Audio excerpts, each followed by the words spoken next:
Boa tarde. O projeto de ressocialização de detentos desenvolvido na Penitenciária Regional de Curitibanos pelo Grupo Empresarial Berlanda foi o escolhido como prática destaque na 16ª edição do Prêmio Inovare. A premiação repercutiu entre os deputados durante sessão ordinária. Penitenciária Regional de Curitibanos, em São Cristóvão do Sul, Santa Catarina. Nesse local funciona há 10 anos um projeto de ressocialização dos presos. Eles podem estudar e trabalhar nas 12 empresas instaladas dentro do complexo. A cada 3 dias trabalhados, um dia é reduzido da pena. Todos os detentos recebem um salário, pago pela empresa contratante. Metade do pagamento fica para o detento. Parte fica para a família do preso e outra parte vai para o fundo penitenciário e é usado pelo governo para melhorias no sistema penitenciário estadual. O Grupo Berlanda é uma das empresas que estão na penitenciária, empregando cerca de 300 presos na produção de estofados, camas e travesseiros. A iniciativa foi premiada como prática destaque na 16ª edição do Prêmio Inovar, realizado em Brasília. Foram mais de 600 inscritos de todo o país, com foco nos desafios enfrentados pelo Poder Judiciário brasileiro. Santa Catarina mostra para o país, mostra para o Brasil o que a gente pode fazer com esse tipo de mão de obra. No meu entendimento, o detento ele deve pagar pelo que ele cometeu, mas ele tem direito a se recuperar e reincluí-lo novamente na sociedade, através do trabalho, uma profissão. Eu citei lá o exemplo, inclusive, que tem detentos lá que cometem atos que nunca trabalharam na vida, por exemplo, tráfico de drogas, certas pessoas que nunca haviam trabalhado na vida e lá aprendem uma profissão. Ex-secretária de Estado da Justiça e Cidadania, a deputada Ada De Luca, reforçou a importância de iniciativas que buscam a ressocialização dos presos. Aquele homem que está lá dentro, aquela mulher, vai sair um dia e ele tem que sair com vontade de viver e não com vontade de cometer novos delitos. E para isso a ressocialização é de suma importância, né? E o Prêmio Inovare é um orgulho para Santa Catarina receber, né? Assuntos como o plano de cargos e salários do Instituto do Meio Ambiente também estiveram em discussão na tribuna do Parlamento. Confira a reportagem. Na tribuna da Assembleia Legislativa, o deputado Neudi Sareta lembrou que o governo do estado ainda não apresentou o projeto que trata do plano de cargos e salários do Instituto do Meio Ambiente de Santa Catarina. O prazo do executivo vence no próximo dia 21, conforme lei sancionada. Teoricamente ainda não venceu, né, dia 21 de dezembro, mas é justamente essa nossa fala, a cobrança, para que o governo possa, dentro do prazo estabelecido, mandar o projeto de lei para esta casa, ainda que porventura venha a não ter tempo hábil de ser analisado esse ano, mas que ele aporte dentro do prazo legal aqui na Assembleia Legislativa e aí no início da retomada da legislatura, a Assembleia Legislativa poderia analisar e votar tranquilamente. Já o deputado Maurício Skudlark destacou os 126 anos da Junta Comercial de Santa Catarina, a JUSESC. De acordo com o parlamentar, a instituição analisou mais de 100 mil registros de empresas em 2019. Contabilizou quase 135 mil unidades abertas, de um universo de mais de 830 mil empresas ativas em Santa Catarina. O Estado tem trabalhado para desburocratizar o processo de aberturas. O que antes levava cerca de 3 meses, hoje chega a cerca de 40 minutos. E a JUSESC funciona 24 horas por dia. Nós tivemos o maior número de empresas abertas num ano desde 2013. São 134 mil empresas abertas. Nós temos no estado 837 mil empresas. Vamos chegar a 1 milhão de empresas. Isso é a confiança do investidor, é a recuperação da economia e, para nós, Santa Catarina, a eficiência da junta comercial. Ela, em 41 minutos, hoje, consegue efetuar o registro, usando, inclusive, a autodeclaração, que é o empresário afirmar que aqueles requisitos exigidos já estão cumpridos ou ele está cumprindo. Então, tudo isso facilita para você investir no nosso estado. Outro tema que repercutiu em plenário foi a proposta do governo federal que altera a lei de cotas para pessoas com deficiência. A legislação atual estabelece percentual mínimo de vagas de trabalho que devem ser reservadas às pessoas com deficiência, que varia conforme o porte da empresa. O presidente da Comissão de Defesa dos Direitos da Pessoa com Deficiência, deputado Vicente Caro Preso, usou a tribuna do parlamento para se manifestar contra um projeto de lei de autoria do governo federal que está tramitando no Congresso Nacional. A proposta altera uma lei de 1991, conhecida como Lei de Cotas para Pessoas com Deficiência. Essa legislação estabelece um percentual mínimo de vagas de trabalho que devem ser reservadas para pessoas com deficiência e varia conforme o porte da empresa.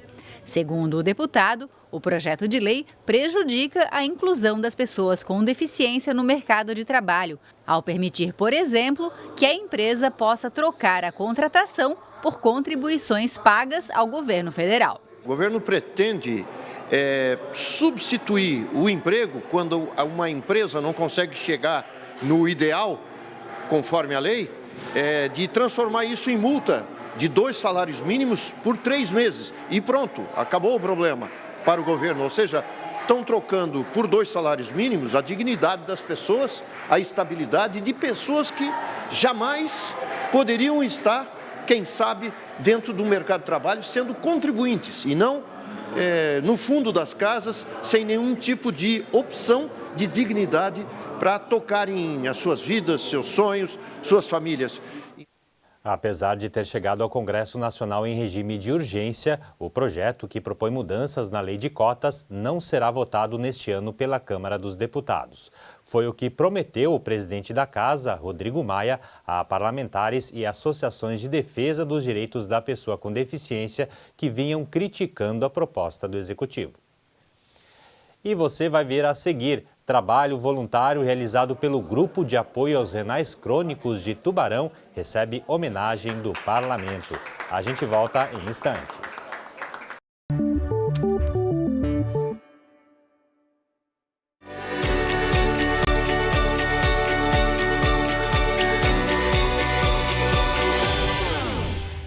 Eu quero parabenizar a TVA, toda a diretoria, todos os funcionários, por esses 20 anos de trabalho, tem se consolidado como um instrumento de transparência do Poder Legislativo, uma vez que as sessões são transmitidas, as comissões, os pronunciamentos, as posições dos parlamentares.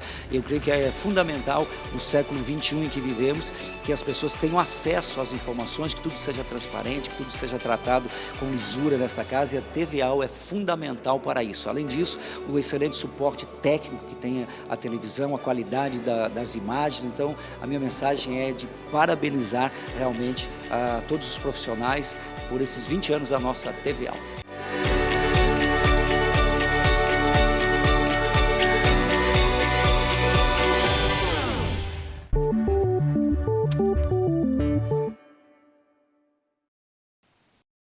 Em comemoração aos 40 anos da Novembrada, a Assembleia promoveu na noite de ontem uma mesa redonda. Participaram estudantes, jornalistas e historiadores, alguns deles testemunhas do fato histórico ocorrido em Florianópolis em 1979. Há 40 anos, estudantes protestaram contra a visita do então presidente da República, João Figueiredo, a Santa Catarina. A reação indignada de Figueiredo, que saiu do Palácio Cruz e Souza para o confronto físico com os estudantes, gerou um episódio ímpar que culminou com a prisão de alguns personagens. O fato histórico é conhecido como Novembrada, em alusão ao dia em que ele ocorreu, 30 de novembro. Com o objetivo de relembrar o episódio, a Assembleia Legislativa promoveu uma mesa redonda com a participação de historiadores, jornalistas e estudantes. Um dos integrantes da mesa foi Carlos Damião, que em 1979 ainda era estudante de jornalismo e participou dos protestos contra o presidente Figueiredo. Na verdade, o grupo de estudantes não era um grupo muito grande. Assim, eu não sei precisar quantas pessoas eram, mas vamos dizer aí 200 pessoas, 300 pessoas no máximo.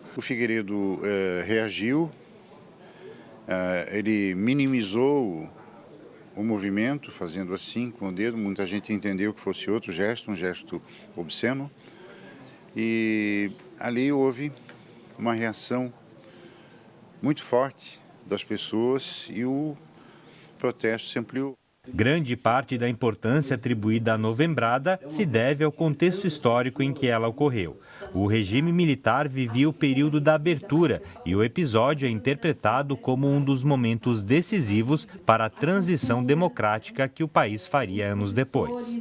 Você tem ali um movimento brasileiro pela anistia, você tem o ressurgimento do movimento estudantil, você tem o ressurgimento do movimento operário, do movimento sindical no ABC Paulista. A Novembrada é a nossa versão catarinense desse processo. De um processo de retomada da sociedade brasileira, de, enfim, práticas democráticas e demandando isso de um regime autoritário que em 1979 procurava se reativar. Antes dos debates na mesa redonda, os participantes assistiram ao filme Novembrada, do cineasta catarinense Eduardo Paredes. Filmada em 1998, o curta-metragem contou com o ator Lima Duarte no papel de João Figueiredo e foi premiado no Festival de Gramado. Foi super importante no processo de redemocratização do país e não havia referência nenhuma sobre esse episódio. E eu, em 98, fiz esse filme, lancei no Festival de Gramado, já selecionado para o festival, levantando o prêmio, e dali o filme não parou mais. Representei o Brasil em festivais internacionais, na Europa, nos Estados Unidos, 3 vezes, na América Latina, no Festival de Havana, Caracas, Cartagena, Vinha del Mar, todos os festivais nacionais, e acho que isso ajudou a valorizar a cinematografia catarinense também. O debate foi proposto pela deputada Luciane Carminati, que reforçou a necessidade do parlamento resgatar e valorizar a importância histórica da Novembrada. A gente precisa não só trazer à tona, mas também refletir quais os traços, que nuances que tiveram naquele momento, o que se assemelha hoje, como que se deu um movimento tão espontâneo, mas ao mesmo tempo tão legítimo e tão organizado por parte dos estudantes, que me parece que trazem grandes lições. Então não podemos deixar passar, porque eu acredito muito que um povo civilizado, cidadão, é um povo que tem consciência da sua memória. O trabalho voluntário realizado pelo Grupo de Apoio aos Renais Crônicos, o GRAARC de Tubarão, recebeu ontem uma homenagem do Parlamento. A entidade presta assistência gratuita aos pacientes com insuficiência renal e seus familiares na região da Amurel. O deputado Ismael dos Santos entregou a 2 voluntárias do Grupo de Apoio aos Renais Crônicos de Tubarão um certificado de reconhecimento ao trabalho desenvolvido pela associação.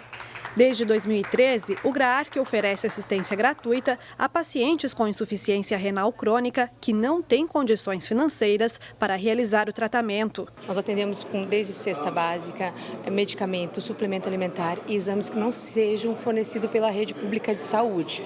Por quê? Porque eles precisam manter todos os exames em dia para poder estar dentro do quadro de transplante. 12 voluntários atuam no GRAARC. Hoje a associação atende cerca de 50 pessoas da região da Amurel.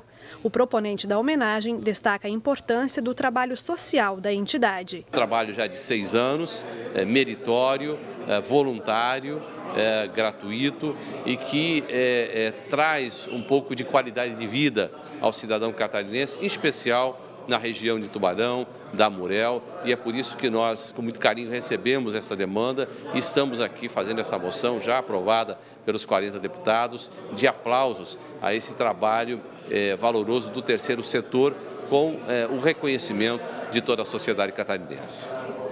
Também receberam homenagem do Parlamento 2 cabos e um sargento do Batalhão do Corpo de Bombeiros de Imbituba pela atuação em uma ocorrência. Eles foram acionados por causa de um incêndio em um caminhão na BR-101, mas acabaram salvando o motorista de um assalto. Os cabos Alex e Tartari, acompanhados do 2º sargento Pedro, são bombeiros de Imbituba, no sul do estado. Os 3 militares, com experiências de décadas na corporação, atenderam a uma ocorrência atípica. O que parecia ser um incêndio a veículo, na realidade era um assalto a um motorista, na BR-101, na região sul de Santa Catarina. Diante da chegada dos militares ao local, os criminosos acabaram fugindo e isso resultou no salvamento do condutor do caminhão. Por isso, em reconhecimento ao trabalho prestado e o ato de bravura, o deputado José Milton Schaefer apresentou a proposta de moção de aplausos aos militares. A Assembleia Legislativa presta esse ato reconhecendo, o papel do sargento Pedro e também dos cabos Alex e Tartari, pelo seu envolvimento, mesmo estando fora de serviço, em ajudar o próximo. Isso qualifica ainda mais os nossos bombeiros de Santa Catarina. Os bombeiros homenageados pela moção de aplausos comemoraram. Cada um tem um histórico de ocorrências que marcaram a trajetória dentro da instituição. Mas todos receberam a comenda pela primeira vez no parlamento catarinense. A nossa profissão está no sangue, né? A gente não vai atender uma ocorrência para ser reconhecido. Mas assim, quando a gente é reconhecido e eleva o ego da gente, assim, né? É algo que vem demonstrar para a nossa instituição o nosso empenho em sair de casa todos os dias para enfrentar o adverso, aquilo que a gente não espera, e alcançar o êxito que a sociedade tanto espera, e voltar para nossa casa, junto dos nossos familiares, com a certeza sempre do dever bem cumprido. A gente está atuando aí para ajudar, para salvar, independente do que aconteça. Nessa forma foi um pouco inusitada o que a gente passou, mas é isso, faz parte da nossa vida, do nosso dia a dia como bombeiro, né? E por hoje é só, a edição de hoje fica por aqui. Mais informações você acompanha às 6h45 no TVA Notícias. Uma boa tarde para você.